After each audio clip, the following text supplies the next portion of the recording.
What if the man who promised you everything rejected you for something beyond your control? If anyone's ever told you that you're too much, this story is meant for you. Stick with it, because what comes next just might warm your heart. The train screeched to a stop in the frosty stillness of Silver Creek, steam hissing into the fading light of late afternoon. Ella Lanina Morgan stepped off the last car, gripping a weathered suitcase, her tall silhouette stretching long across the cracked wooden platform. At 6 feet tall, she towered above most of the men back in Boston, a fact that had brought years of sideways glances and hushed remarks. But Ella hadn't come to Oregon seeking validation. She came for something new, a fresh beginning, a place to belong, and perhaps, just perhaps, to be loved. The letter nestled inside her coat pocket had promised all three. For half a year, she'd written back and forth with William Prescott, a sawmill owner whose penmanship was tidy and whose words sounded gentlemanly. He'd never asked about her height. She never brought it up. Their letters stayed grounded. Soup recipes, timber deliveries, favorite books. It felt honest. It felt safe. Now, smoothing the wool of her hand-stitched forest green dress, Ella inhaled deeply as the train's last whistle faded away. This was her second chance. But no one had come to meet her. Silver Creek was a logging town etched into the wilderness, muddy roads, crooked signage, and buildings that leaned with age. A few lumbermen loitered near the saloon, their chatter halting as she passed. One of them let out a long, low whistle. A man stepped forward from the general store, tugging off his hat as he came closer. He was broad-shouldered, with sandy hair and a neat beard, but he didn't quite reach her chin. "Miss Morgan?" he asked, though his uncertainty already colored his voice. "Mr. Prescott," she answered calmly, offering her gloved hand. "It's good to finally meet you." He took her hand, but released it almost immediately.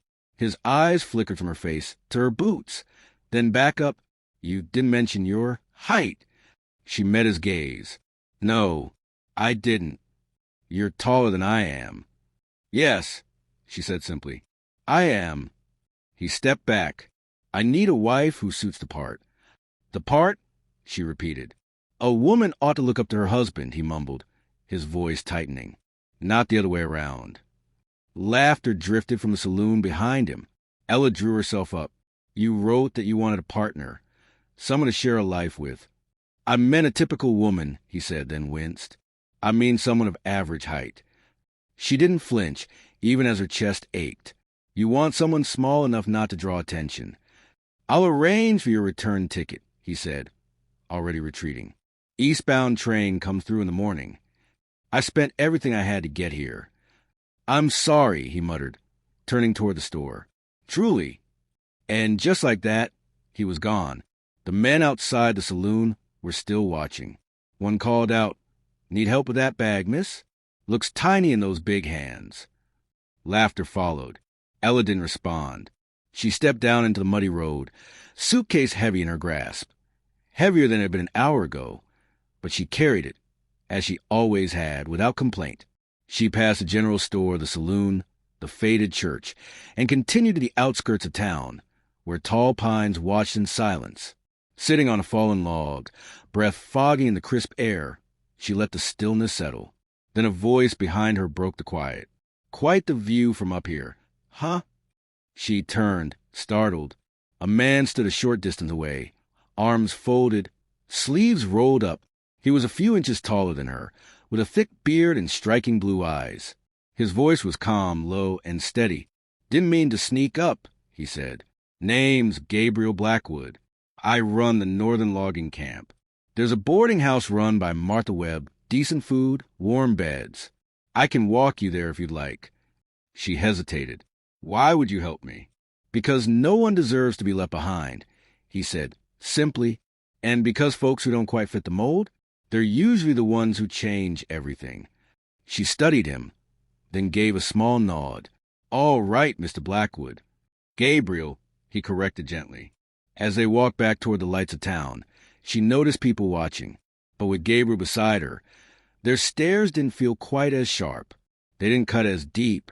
Tomorrow she might leave, or she might stay. But tonight she wasn't alone. And for now, that was enough. The following morning, sunlight spilled gently through the curtains of the second-floor room at Webb's boarding house. Ella La Nina stirred beneath the thick quilt, her muscles aching from the long journey and the weight of the day before. She lay still, allowing her thoughts to settle. She had been left behind, dismissed like an ill-fitting parcel. But she hadn't broken. Not completely. Somewhere inside her, call it pride, call it determination, something remained unshaken. Downstairs, the inviting scent of coffee and sizzling bacon coaxed her from bed. When she entered the kitchen, Martha Webb turned from the stove, offering a warm smile. "Morning, Miss Morgan. Sleep all right?" "Better than I expected," Ella replied, ducking slightly through the doorway out of old habit. "No need to stoop here," Martha said, her eyes kind. "My husband was tall as a tree. Raised every doorway when we built this place. Said he got tired of walking around bent like a question mark." Ella smiled faintly and stood a bit taller. That kind of thoughtfulness was rare. "Thank you," she murmured. They shared a simple breakfast, eggs, toasted bread, and strong coffee. When they finished, Martha wiped her hands on a dish towel and asked, "So, what now?" Ella looked down at her empty mug. "I plan to stay. For now. I'm a skilled seamstress. Practical garments mostly. I could earn my keep." Martha didn't hesitate.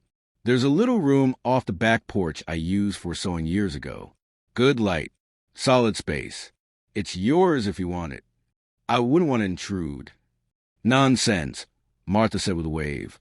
"Besides, my winter coat's falling apart, and I've got no patience left for neat stitching." By mid-morning, Ella had unpacked her sewing kit and turned the room into a tidy little shop. She ran her fingers over bolts of fabric she carried from Boston. Sturdy wool, soft cotton, a few colorful scraps of calico. Work would come. She could feel it. And it did. By noon, 3 women had already stopped by with garments needing repairs. Mrs. Peterson, once the town's seamstress, appeared with a shawl and tired eyes. "My fingers can't manage the work anymore," she muttered. "But you've got sharp eyes and steady hands." While Ella was pinning a hem, a familiar figure appeared in the doorway. "Miss Morgan," Gabriel said, doffing his hat. She stood. "Gabriel, I thought you returned to camp." "I did. Just came back to see if you were still in town." "I am." "Good." A pause. "Planning to stay a while?" "I might." Gabriel nodded. "In that case, I've got a proposition. My men destroy their clothes faster than we can patch them. Nobody up there knows how to mend a clean seam. We could use someone with your skills." Ella blinked. "You're offering me work?" "I'm offering fair pay for repair jobs. Could be good business." "That's generous." Gabriel shifted slightly, almost sheepish. "Not generous, practical. You've got talent. I've got torn shirts. Seems simple." She smiled. "Then we have a deal." Before he turned to leave, he added, "There's a church social next Saturday. Whole town shows up. Might be a good place to meet people. Maybe even get a few commissions." "Are you going?" "Usually not my thing," he said.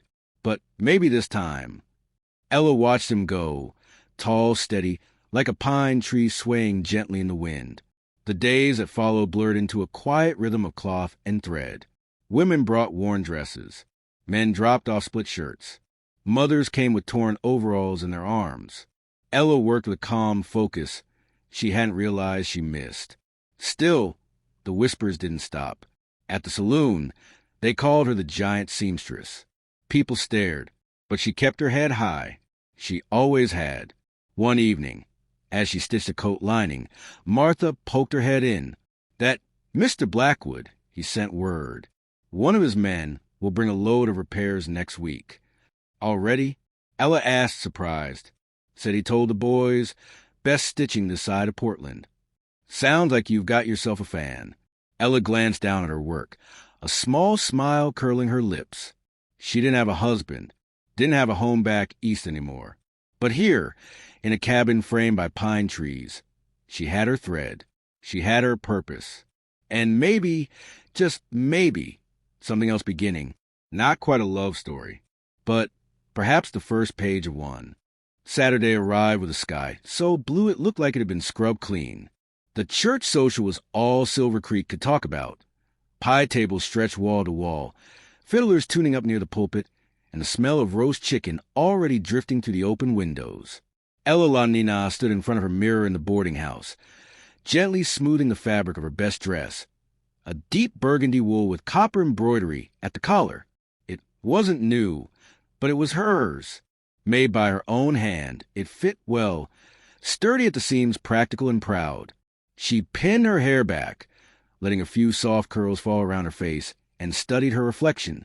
No corset, no stooping, just a tall woman in a good dress, ready to be seen.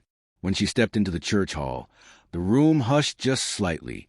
She knew that silence, had grown up hearing it every time she walked into a room where she didn't quite belong. But this time it didn't sting.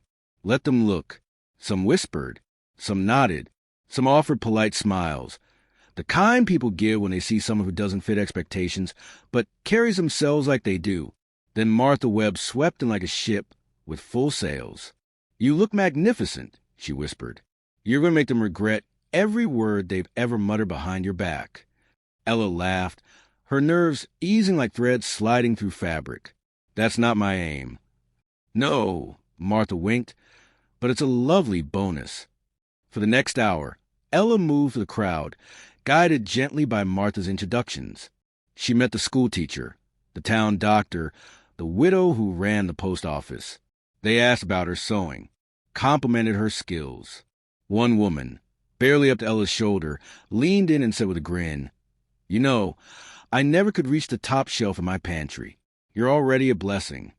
Then the music softened, or maybe time slowed, because Gabriel Blackwood had stepped through the door. He was dressed in clean trousers and a pressed shirt, though he still looked slightly uncomfortable in it. No one seemed to notice. He looked like DeForest had gotten dressed up for the evening, and his eyes were fixed on Ella. He crossed the room with quiet, deliberate steps. People nodded to him, but no one dared interrupt. "Miss Morgan," he said when he reached her, "you look well." "As do you," she replied, her voice softer than she'd intended. "I wasn't sure you'd come." "I said I might," he said. "Didn't say I wouldn't." That was Gabriel, understated, honest, and always direct.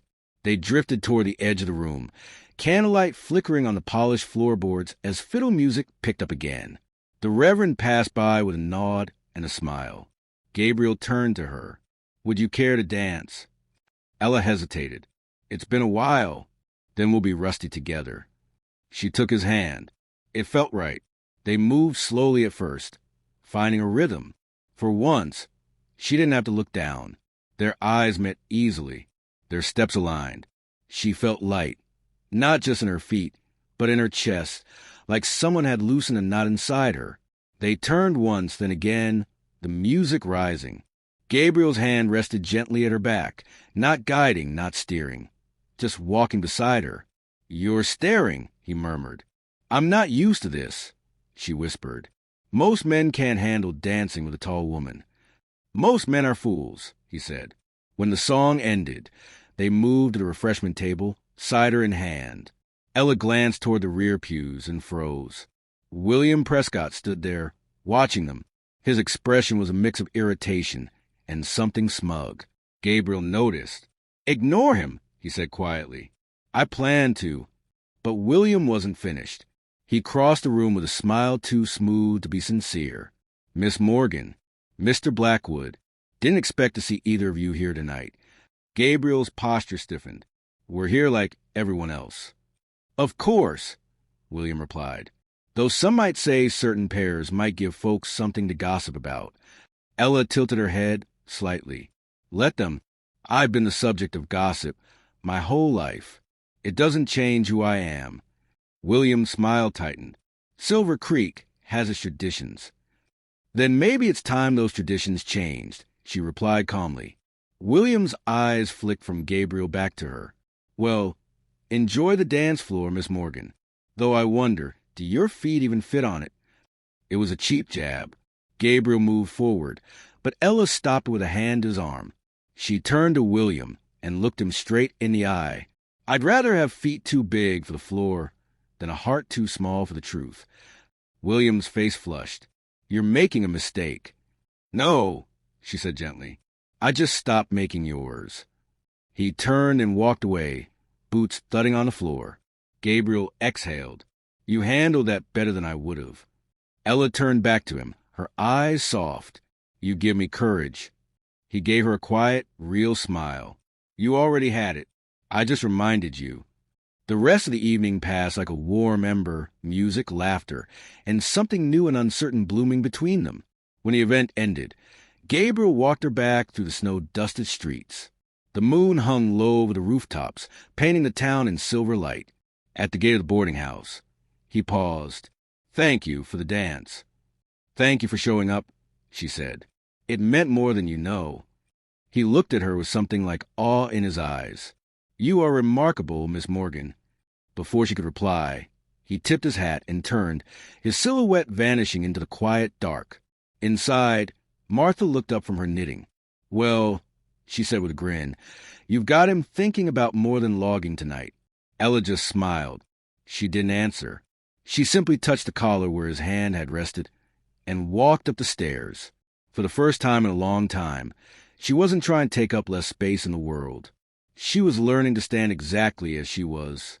The days after the church social unfolded like a gentle snowfall, quiet, steady, impossible to ignore. The air had turned colder. Frost lined the windows each morning, and Ella La Nina found herself falling into a rhythm she hadn't expected.